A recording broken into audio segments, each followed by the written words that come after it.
بسم اللہ الرحمن الرحیم۔ السلام علیکم ورحمۃ اللہ وبرکاتہ۔ 10th کلاس حصہ حدیث اسلامیات، لیکچر نمبر 3۔ حدیث ہے آپ کی 17 نمبر یعنی 17 حدیث ہے، صفحہ نمبر 54۔ 17 اور 20 جو ہے وہ اس میں آپ کا یعنی 17 نمبر اور 20 نمبر حدیث ہے۔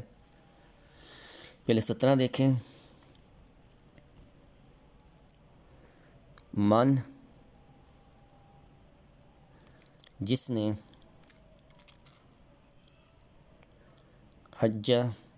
حج کیا، فقاضا پس پورا کیا، مناسکہ اس کے مناسک یا اس کے ارکان،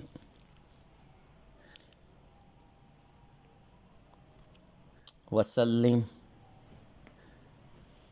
اور سلامت رہے، المسلمون یعنی مسلمانوں کے، من سے لسان ہی اس کی زبان، و یدیہ اس کا ہاتھ،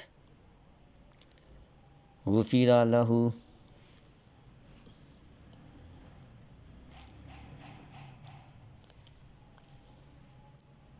ما تقدم من ذنبہ، ما تقدم یعنی اس کے پہلے، من ذنبہ گناہ، غفر اللہ یعنی معاف کر دیے جائیں گے۔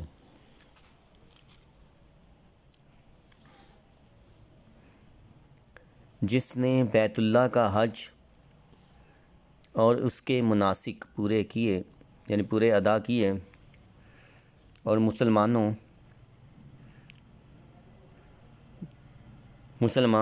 اس کی زبان اور اس کے ہاتھ سے محفوظ رہے تو اس کے پہلے گناہ معاف کر دیے جائیں گے۔ یعنی جس نے بیت اللہ کا حج اور اس کے مناسک ادا کیے اور مسلمان اس کی زبان اور اس کے ہاتھ سے محفوظ رہے تو اس کے پہلے گناہ معاف کر دیے جائیں گے۔ حج بھی اسلام کا ایک اہم رکن ہے جو ہر صاحب استطاعت مسلمان مرد اور عورت پر زندگی میں ایک بار بیت اللہ کا حج فرض ہے۔ یعنی زندگی میں ایک بار جو ہے وہ حج فرض کیا گیا ہے۔ حج کے سلسلے میں مکہ میں دنیا بھر کے مسلمانوں کا عظیم الشان اجتماع ہوتا ہے، لہٰذا اس بات کا اہتمام ضروری ہے کہ اس موقع پر صبر و تحمل، عفو و درگزر اور ایثار سے کام لیا جائے۔ اپنے کسی مسلمان بھائی کی زبان سے دل آزاری کی جائے، نہ ہاتھ سے اسے کوئی تکلیف پہنچائی جائے۔ یعنی کسی مسلمان کو جو ہے وہ نہ زبان سے اور نہ ہی دل سے جو ہے یا ہاتھ سے جو ہے اس کو تکلیف پہنچائی جائے، یعنی نہ ہی اس کی دل آزاری کی جائے، نہ ہی اسے دھکم دھکا کیا جائے۔ اس حدیث میں یہی بات کہی گئی ہے کہ جو حج اس اہتمام سے کیا جائے گا اس کے نتیجے میں انسان کے پچھلے تمام گناہ معاف کر دیے جائیں گے۔ اور حج کے بارے میں جو ہے فرمان رسول صلی اللہ علیہ وآلہ وسلم ہے کہ نبی پاک صلی اللہ علیہ وسلم کا فرمان ہے کہ صبح اٹھ کر جو شخص پیار بھری نگاہ سے اپنے ماں باپ کے چہرے پر نظر ڈالتا ہے تو اسے حج مقبول کا ثواب عطا کیا گیا۔ صحابہ کرام کی محفل تھی، نبی پاک صلی اللہ علیہ وسلم نے فرمایا جو ماں باپ کے چہرے پر پیار بڑی شفقت بری نگاہ ڈالتا ہے تو اسے ایک نظر کے بدلے میں حج مقبول کا ثواب عطا ہوتا ہے۔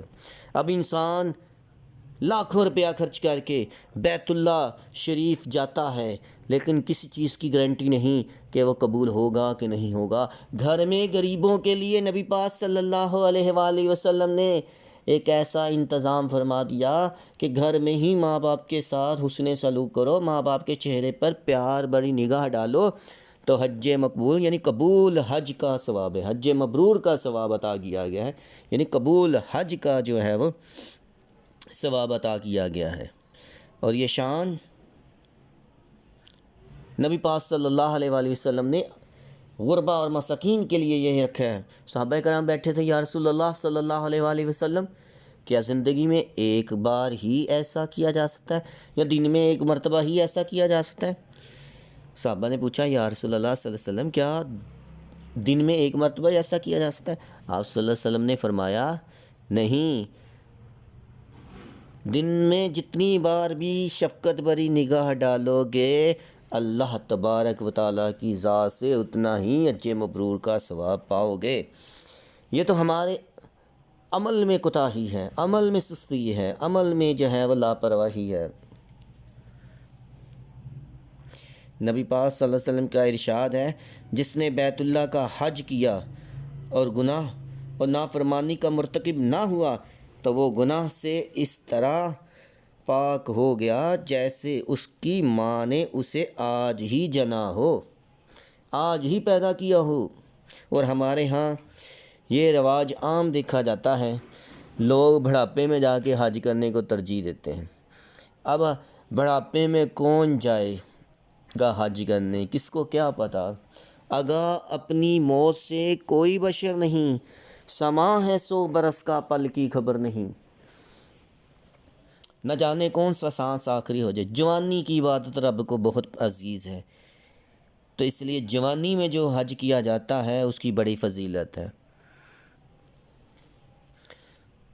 نبی پاک صلی اللہ علیہ وسلم نے فرمایا کہ جسے کسی بیماری نے یا کسی واقعی ضرورت نے یا کسی ظالم حکمران نے روک نہ رکھا ہو اور اس کے باوجود وہ حج نہ کرے تو چاہے وہ یہودی مرے یا نصرانی، ہمیں کوئی فرق نہیں اس سے۔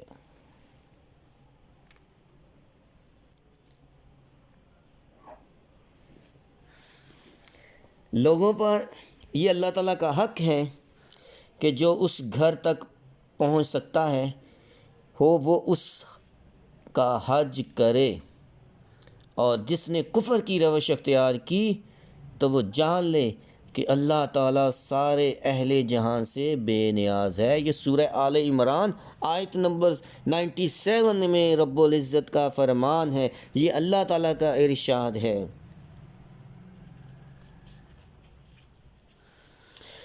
اور جب انسان حج کے لیے جائے تو پھر وہاں پہ لبیک اللہم لبیک لبیک لا شریک لک لبیک ان الحمد والنعمت لک والملک لا شریک لک لبیک اللہم لبیک کی صدا بلند کرے، کہے کہ حاضر ہوں میرے اللہ، میں حاضر ہوں، تیرا کوئی شریک نہیں، میں حاضر ہوں، کوئی شریک نہیں، کہ حمد تیرے لیے ہے، نعمت تیری ہے، بادشاہی تیری ہے، تیرا کوئی شریک نہیں۔ اس آواز کو ہر آنے والا حاجی پڑھتا ہے، زبانیں علیحدہ علیحدہ، ملک علیحدہ علیحدہ، رنگ علیحدہ علیحدہ، زبانیں علیحدہ علیحدہ، خد و خال جسمانی علیحدہ علیحدہ، لیکن جب مرکز میں آ جاتے ہیں تو سب کی زبان پہ ایک ہی تلبیہ یعنی لبیک اللہم لبیک کی صدائیں بلند ہوتی ہیں۔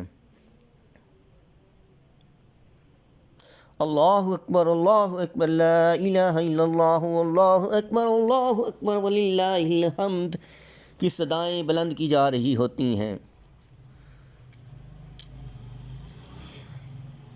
مناسک حج میں نیت باندھنا، احرام باندھنا، تلبیہ تسبیح پڑھنا، یعنی آیت جو ابھی پڑھی گئی پچھلی، زیارت کعبہ کرنا، سلام کرنا، طواف کرنا، یہ سارے کے سارے جو ہیں، آب زمزم پینا، مقام ابراہیم پر نماز پڑھنا، سعی کرنا، منی میں قیام کرنا، وقوف عرفات کرنا، مزدلفہ میں رات گزارنا، رمی جمارات، طواف زیارت، قربانی، طواف دعا اور روضہ رسول صلی اللہ علیہ وسلم کی زیارت کرنا، یہ ہیں صحیح۔ حج کے فرائض میں جو ہے احرام باندھنا، وقوف عرفات اور طواف زیارت ہے، یہ فرض ہے۔ اگر ان میں سے کوئی چیز چھوڑ جائے تو ختم۔ حج ہر مسلمان پر زندگی میں ایک بار فرض ہے، ہر صاحب استطاعت پر، جسے اللہ تعالیٰ نے اتنا مال و زر دیا ہو کہ وہ اللہ تعالیٰ کے گھر کی زیارت کر سکتا ہو، اگر وہ زیارت نہیں کرتا تو اس کے بارے میں بڑی سخت وعید سنائی گئی ہیں۔ تو اللہ تعالیٰ ہمیں اپنے گھر کی زیارت کرنے کی توفیق عطا فرمائے۔ یہ تھی آپ کی حدیث نمبر 17۔ آگے دیکھیں تو حدیث نمبر 20 ہے آپ کی، 20 نمبر حدیث ہے۔ 20ویں میں دیکھیں تو خیر الناس من ینفع الناس، یعنی خیر الناس، خیر یعنی اچھا، بہتر، الناس لوگوں میں، لوگ، من جو ینفع نفع دے، الناس لوگوں کو، خیر الناس من ینفع الناس، لوگوں میں بہترین،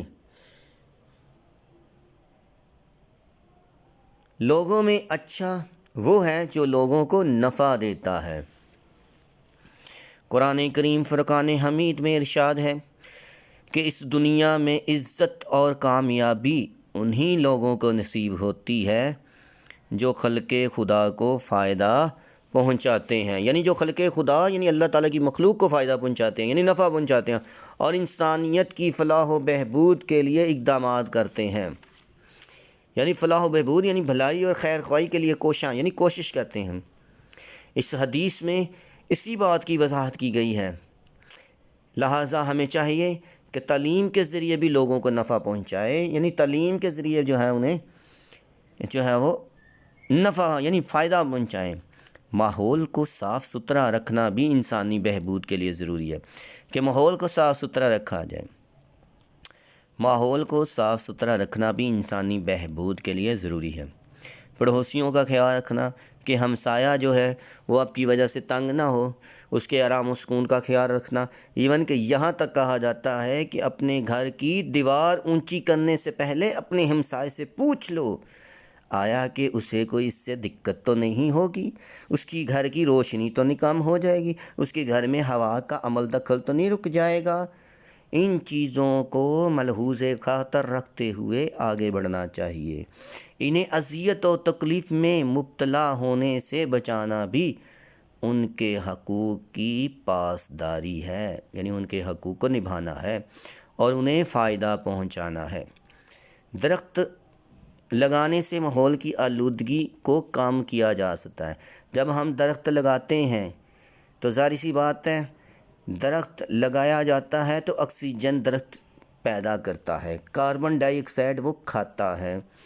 اب اس سے کیا ہوتا ہے کہ ماحول کی آلودگی کو ختم کرنے کا موجب بنتا ہے، اور درخت لگانا بھی صدقہ جاریہ ہے۔ اس کا جو پھل کھاتا ہے، جو اس کا پھل کھائے گا، ظاہری سی بات ہے وہ صدقہ جاریہ میں چلا جائے گا۔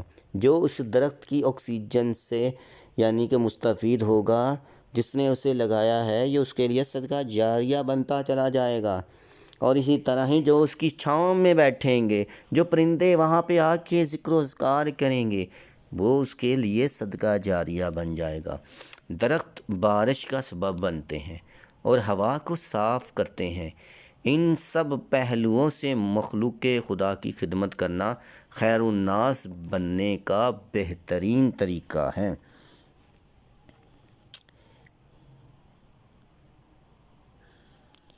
بہترین انسان وہ ہے جو لوگوں کو فائدہ دیتا ہے۔ نبی پاک صلی اللہ علیہ وسلم کا فرمان ہے کہ تم میں سے بہترین شخص وہ ہے جو دوسروں کو نفع دے، فائدہ پہنچائے۔ درد دل کے واسطے پیدا کیا انسان کو، درد دل کے واسطے پیدا کیا انسان کو، ورنہ اطاعت کے لیے کچھ کم نہ تھے کرو بیان۔ اگر دو طرح کے حقوق ہیں شریعت میں، ایک حقوق اللہ ہے اور ایک حقوق العباد ہیں۔ چونکہ حقوق اللہ اللہ کے حقوق ہیں، جس میں نماز، روزہ، حج، زکوٰۃ آ جاتے ہیں، رب چاہے تو وہ معاف کر سکتا ہے، کیونکہ رب فرماتا ہے وہ میرے حقوق ہیں، میں چاہوں تو میں معاف کر سکتا ہوں، لیکن حقوق العباد بندوں کے حقوق ہیں، جب تک متاثرہ بندہ معاف نہیں کرے گا رب العزت فرماتا ہے میں معاف نہیں کروں گا۔ اس لیے فرمایا گیا کہ بندوں کے حقوق پہ جو ہے وہ زیادہ وہ زور دیا گیا۔ نبی پاک صلی اللہ علیہ وآلہ وسلم کا فرمان عالی شان ہے، آپ عشاء کی نماز پڑھ رہے تھے، آپ نے فرمایا کہ اگر میری والدہ حیات ہوتیں، اور وہ فرماتی کہ اے محمد صلی اللہ علیہ وآلہ وسلم، تو میں نماز چھوڑتا اور والدہ کی بات سنتا۔ تو یہاں پہ یہ بات آنا مقصود ہے کہ یہاں پہ حقوق اللہ پہ حقوق العباد کو وہ ترجیح دی گئی ہے۔ نبی پاک صلی اللہ علیہ وسلم نے یہ بات فرما کر یہ طے کر دیا، یہ کلیئر کر دیا کہ خیر الناس من ینفع الناس، کہ تم میں سے بہتر وہ ہے جو لوگوں کے لیے بہتر ہو، اور جو اپنے ماں باپ کے لیے بہتر ہے، اپنے اساتذہ کے لیے بہتر ہے، وہ سب سے بہترین انسان ہے۔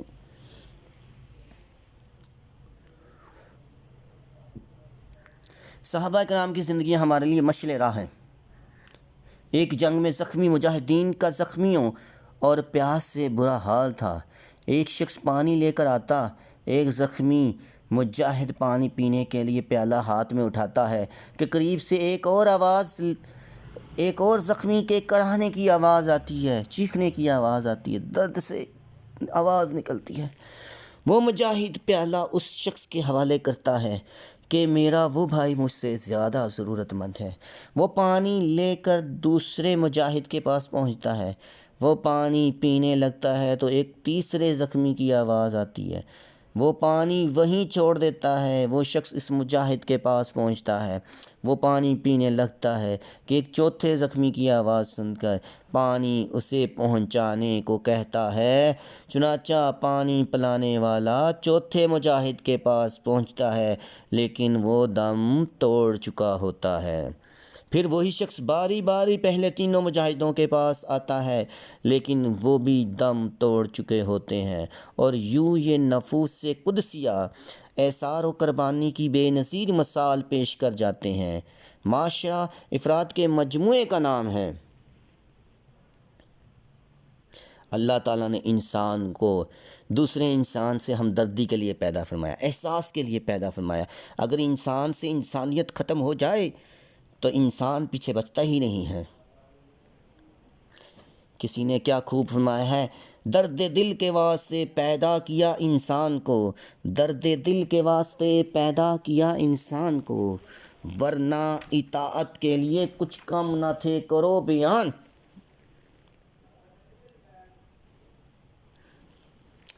یہی ہے عبادت، یہی دین و ایمان، یہی ہے عبادت، یہی دین و ایمان۔ مثل آسانی ہے کہ کام آئے دنیا میں انسان کے انسان۔ رسول پاک صلی اللہ علیہ وآلہ وسلم کا ارشاد ہے، کسان اگر کھیت بوتا ہے، اگر اس سے پرندے کھاتے ہیں تو وہ بھی کسان کے لیے اجر و ثواب کا باعث بنتا ہے۔ اسی طرح مشہور مقولہ ہے، جو شخص دوسروں کی خدمت کرتا ہے وہ لوگوں میں عزت پاتا ہے، شہرت پاتا ہے، دولت پاتا ہے۔ خیر الناس من ینفع الناس، لوگوں میں اچھا وہ ہے جو لوگوں کو نفع دے۔ تو اس حدیث مبارکہ سے ثابت ہوا کہ انسان کو چاہیے کہ وہ دوسرے لوگوں کے لیے نفع کا باعث بنے، فائدے کا باعث بنے، ان کے لیے مفید کام کرے۔ کرو مہربانی تم اہل زمین پر، کرو مہربانی تم اہل زمین پر، خدا مہرباں ہوگا عرش بری پر۔ جو نیکی کرتے ہیں وہ گندم کے بیج کی مانت اپنے آپ کو بیج کو بوتے ہیں، اور ایک نیکی کئی نیکیوں کو پروان چڑھاتی ہے۔ اس لیے عزیز طلباء، کوشش کریں کہ اس حدیث مبارکہ کی روشنی میں ایک دوسرے کے دکھ سکھ میں شریک ہوں، ایک دوسرے کا احساس کریں، کیونکہ اسی کا نام زندگی ہے، اسی کا نام انسانیت ہے۔ کہیں اپنا نقصان ہوتا ہے ہو جائے، لیکن کسی دوسرے کا نقصان نہیں ہونا چاہیے۔ اللہ تبارک و تعالی ہمیں عمل کی توفیق عطا فرمائے۔ اور نبی پاک صلی اللہ علیہ وسلم کا ایک اور ارشاد آ گیا ذہن میں کہ حضور صلی اللہ علیہ وسلم نے فرمایا کہ خدمت خلق کو بہترین عمل قرار دیا اور فرمایا کہ پورا مسلمان بننے کے لیے دل میں جذبہ خدمت خلق کا ہونا ضروری ہے۔ قرآن نے ایسے نمازیوں کو ریاکار قرار دیا ہے جو ضرورت مندوں کے کام نہیں آتے، کیونکہ ضرورت مند کے کام آنا بے حد ضروری ہے۔ اللہ تبارک و تعالی ہمیں عمل صالحہ کی توفیق عطا فرمائے، کیونکہ نیکی کرنے کی توفیق عطا فرمائے۔ اللہ تبارک و تعالی ہمیں دکھی انسانیت کی کو جو ہے وہ دکھی انسانیت کے دکھ میں جو ہے شریک ہونے اور ان کے دکھوں میں جو ہے وہ مداوع کرنے کی توفیق عطا فرمائے، کیونکہ آج اگر ہم اپنے ارد گرد دیکھتے ہیں تو بہت سے لوگ مفلوک حال ہیں، غربت اور افلاس و تنگ دستی کا شکار ہیں۔ تو ہمیں اس چیز کی ضرورت ہے کہ ہم اپنے ارد گرد جو ہے وہ نظر رکھیں اور اس حدیث مبارکہ کی روشنی میں جو ضرورت مند ہیں ان کی مدد کریں۔ تو یہ 2 حدیثیں تھیں۔ خیر الناس من ینفع الناس، لوگوں میں اچھا وہ ہے جو لوگوں کو نفع دیتا ہے، یعنی انسان کا کام ہے کہ دوسروں کو نفع دے، فائدہ دے، دوسروں کے لیے مفید کام کرے۔ تو اس طرح یہ آپ نے دونوں حدیثیں اچھے طریقے سے ساتھ تیار کرنی ہیں، ٹھیک ہے، اور یہ پاسبلٹی ہے کہ ان میں سے کوئی نہ کوئی ایک آپ کو فائنل میں بھی آ جائے۔ دونوں ہی اہم ہیں، ٹھیک ہے، اور نماز کی پابندی لازمی کریں، کیونکہ نماز پنجگانہ اس کو اپنی زندگی کا معمول بنا لیں اور کوشش کریں کہ 2 وقت قرآن پاک کی تلاوت بھی کرتے رہا کریں، کیونکہ 2 وقت قرآن پاک کی تلاوت کو بھی اپنی عادت بنا لیں۔ پھر دیکھیں زندگیوں میں کیسے سکون آتا ہے، دلوں میں کتنا اطمینان ہوتا ہے، ہر قسم کی بے چینی اور بے قراری سے انسان محفوظ ہوتا ہے۔ اللہ تعالیٰ عمل کی توفیق عطا فرمائے۔ اللہ حافظ، دعاؤں میں یاد رکھیے گا۔ آج کے لیے اتنا ہی کافی ہے۔